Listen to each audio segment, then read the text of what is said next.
നിങ്ങളുടെ ബ്രെയിൻ പറ്റിക്കുന്നത്. എന്തുകൊണ്ടാണ് ജൂൺ 1 എല്ലാവർക്കും ജിമ്മിൽ ചേരാൻ ഇത്ര മോട്ടിവേഷൻ? അതുപോലെ തന്നെ എന്ത് പുതിയ കാര്യങ്ങൾ നിങ്ങൾ ചെയ്യുവാൻ ആഗ്രഹിച്ചാലും ആദ്യത്തെ 2-3 ദിവസം ഭയങ്കര മോട്ടിവേഷൻ ആയിരുന്നാലും പതിയെ അത് നിന്നു പോകുന്നു. അത് എന്തുകൊണ്ടായിരിക്കും? അപ്പൊ നിങ്ങൾ കണ്ടുകൊണ്ടിരിക്കുന്ന 15 Days of Brain Day 2. ഇതിന്റെ റീസൺ വളരെ സിമ്പിൾ ആണ്. നമ്മൾ എന്തൊരു പുതിയ കാര്യം ചെയ്യാൻ ശ്രമിച്ചിരുന്നാലും നമ്മുടെ ബ്രെയിൻ അതിനെ ഒരു എക്സൈറ്റിംഗ് മാറ്റർ ആയിട്ടാണ് കാണുന്നത്. അതിന്റെ ഫലമായിട്ട് തന്നെ ബ്രെയിൻ നമുക്ക് ചെറിയൊരു മോട്ടിവേഷൻ നൽകും.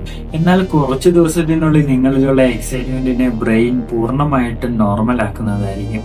അതിന്റെ ഭാഗമായിട്ട് തന്നെ നിങ്ങൾ പലർക്കും പല ചിന്തകളുമായി കടന്നു വരാം. നിങ്ങൾക്ക് മോട്ടിവേഷന്റെ കുറവുണ്ട്, എത്ര മോട്ടിവേഷനായിട്ട് നിങ്ങൾക്ക് മോട്ടിവേറ്റ് ആവാൻ കഴിയുന്നില്ല, അങ്ങനെയൊക്കെ. എന്നാൽ സത്യത്തിൽ ഇത് മോട്ടിവേഷന്റെ കുറവാണോ? അല്ല. നിങ്ങളുടെ ബ്രെയിൻ പുതിയ കാര്യങ്ങളിലേക്ക് അഡ്ജസ്റ്റ് ആവുന്നതിന്റെ ഫലമായിട്ടാണ് നിങ്ങൾക്ക് ഈ മോട്ടിവേഷൻ കുറവുള്ളതായി തോന്നുന്നത്. അതുകൊണ്ട് തന്നെ സക്സസ് ആയിട്ടുള്ള ആൾക്കാർ ഒരിക്കലും അവരുടെ മോട്ടിവേഷനെ അല്ല വിശ്വസിക്കുന്നത്, അവരുടെ ഡിസിപ്ലിനെയാണ്. അതുകൊണ്ട് നിങ്ങൾ ഒരിക്കലും ലേസി